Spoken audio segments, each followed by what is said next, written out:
আসসালামু আলাইকুম স্যার। ওয়ালাইকুম আসসালাম ওয়া রাহমাতুল্লাহি ওয়া বারাকাতুহু। স্যার জি, আমার প্রশ্ন হলো, রমজানে যেই তারাবির নামাজ হয়, তো কোনো কারণবশত যদি ফরজ সালাতটা না পাই, তো ওই তারাবির জামাতের সাথে ওই ফরজটা আদায় করতে পারবো কি? এই অবশ্যই স্যার। অবশ্যই। তারাবির পিছনে ইমাম তারাবি পড়ছে, আপনি ফরজের নিয়ত করবেন, আগে ফরজ তারপরে তারাবি, ঠিক আছে? অন্য কোনো জামাত কায়েম করা জায়েজ নয়।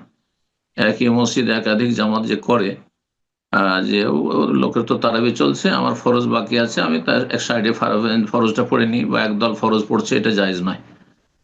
বরং এখানে সহিহ সুন্নাহ নবী সাল্লাল্লাহু আলাইহি ওয়াসাল্লামের সেই হাদিস দ্বারা প্রমাণিত, সহিহ বুখারী, মুআয ইবনে জাবাল রাদিয়াল্লাহু তাআলা আনহু, তিনি নবী সাল্লাল্লাহু আলাইহি ওয়াসাল্লামের পিছনে এশা পড়ে নিতেন। তারপরে মহল্লায় বানু সালমান মসজিদে, তিনি কিবলাতুল মসজিদে, সেখানে গিয়ে নিজের বংশের লোকদের ইমামতি করতেন। তার সালাতটি নফল ছিল, আর সেখানকার মহল্লার জনগণের সালাত ছিল ফরজ। তাহলে নফলের পেছনে ফরজ পড়া এই হাদিস দ্বারা প্রমাণিত। এইরকমই হচ্ছে তারাবি। তারাবি নফল, তারাবির পেছনে এশার ফরজ পড়া, এটি শরীয়ত সম্মত। জি। আসসালামু আলাইকুম শাইখ। ওয়ালাইকুম আসসালাম ওয়া রাহমাতুল্লাহি ওয়া বারাকাতুহু। শাইখ, আমার প্রশ্ন, আমার শ্বশুর করোনার শুরু থেকে সে আজ পর্যন্ত মসজিদে সালাত আদায় করতে যায়নি এখন পর্যন্ত। এমনকি বাড়িতেও সে মাঝে মধ্যে হঠাৎ মন চাইলে সালাত আদায় করে, না চাইলে করে না। এমনকি জুম্মার নামাজ বা ঈদের নামাজ কোনো নামাজে যায়নি।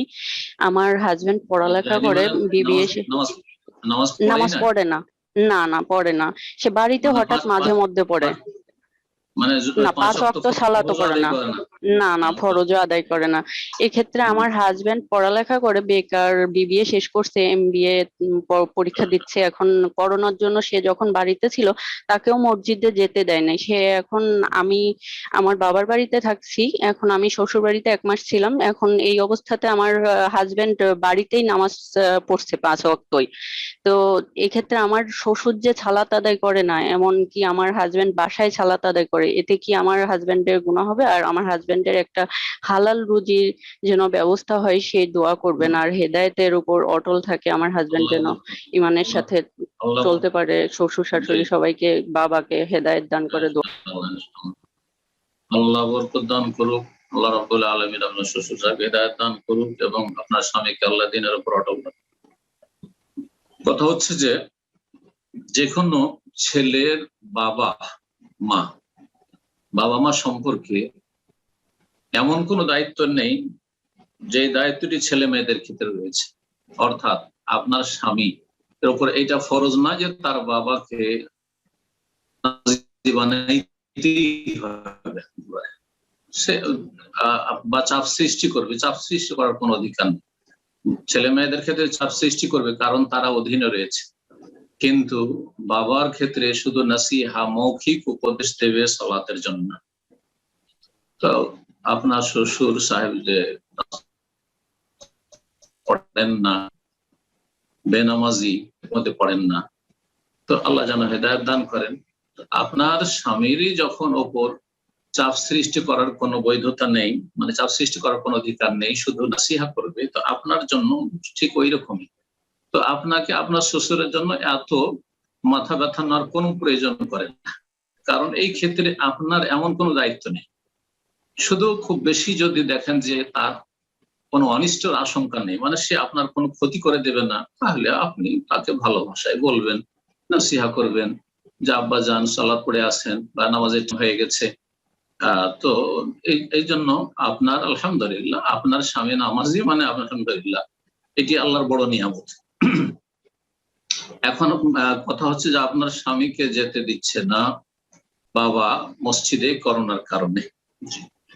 আপনার স্বামী যদি এমন ক্রনিক রোগে আক্রান্ত না হয়, তাহলে মসজিদে যাওয়া উচিত, মসজিদে গিয়ে সালাত আদায় করা উচিত। তো আর এই ক্ষেত্রে বাবা যদি বাধা দেয়, সে বাধা অমান্য করা উচিত। বাবা মায়ের আদেশ নিষেধ পালন করতে হবে, কিন্তু শরীয়তের আওতাভুক্ত হইতে হবে, শরীয়ত বিরোধী কাজের ক্ষেত্রে নয়। রাসূলুল্লাহ সাল্লাল্লাহু আলাইহি ওয়াসাল্লাম বলেছেন, ইন্নামাত তাআতু ফিল মারুফ। বড়দের বাবা মায়ের আনুগত্য করবে বা শাসকের আনুগত্য করবে ভালো কাজের ক্ষেত্রে, ভালো কাজের জন্য যদি বলে তাহলে বাবা মায়ের কথা শুনবে, ভালো কাজের জন্য সরকার বলে তাহলে শুনবে, কিন্তু খারাপ কাজের জন্য এই নামাজ পড়তে যেও না, সরকারের কথা শুনবে না। কিন্তু আলহামদুলিল্লাহ কোন সরকার এমন পৃথিবীতে নেই যে নামাজ পড়তে বাধা দিচ্ছে, আলহামদুলিল্লাহ। এটা আল্লাহর একটা বড় নিয়ামত, যে আজকে খারেজিরা মুসলিম শাসকদের সম্পর্কে তাগুত ফতোয়াবাজি করছে আর ফিতনা ফাসাদ সৃষ্টি করেছে, আর কিছু যুবকরা হেদায়েত হচ্ছে, তাদেরকে জাহান্নামের আর এক গর্তে নিয়ে যে ফেলছে। তাদের এই কথাটা ভালো করে জেনে রাখা উচিত এবং তাদের অনিষ্ট থেকে সতর্ক সাবধান হওয়া উচিত, যে যেই মৌলিক বিষয়গুলি 5 ওয়াক্ত সালাত আলহামদুলিল্লাহ আমরা স্বাধীনভাবে পড়তে পারছি, আর তারপর এই খারিজিরা তাগুত এসব ফতোয়াবাজি করেছে, এইসব ফিতনা থেকে বেঁচে থাকবে। তো কথা হচ্ছে যে আপনার আলহামদুলিল্লাহ সালাত আল্লাহ ফরজ করেছেন, সুতরাং আর সালাতে জামাতও ফরজ, সুতরাং বাবার কথা শুনে জামাতে যাবে না এমনটা আপনার স্বামীর জন্য জায়েজ নাই। এর সাথে আমার আরেকটা সামঞ্জস্যপূর্ণ মসজিদে না গিয়ে বাড়িতে আপনার স্বামী সালাত আদায় করলে সালাতটা যদিও ফরজ আদায় হয়ে যাবে, কিন্তু গুনাহগার যে ব্যক্তি জামাত এইভাবে ত্যাগ করে বিনা শরীয়তি কারণে সে গুনাহগার হবে। এখন বলেন, আসু থাকবে।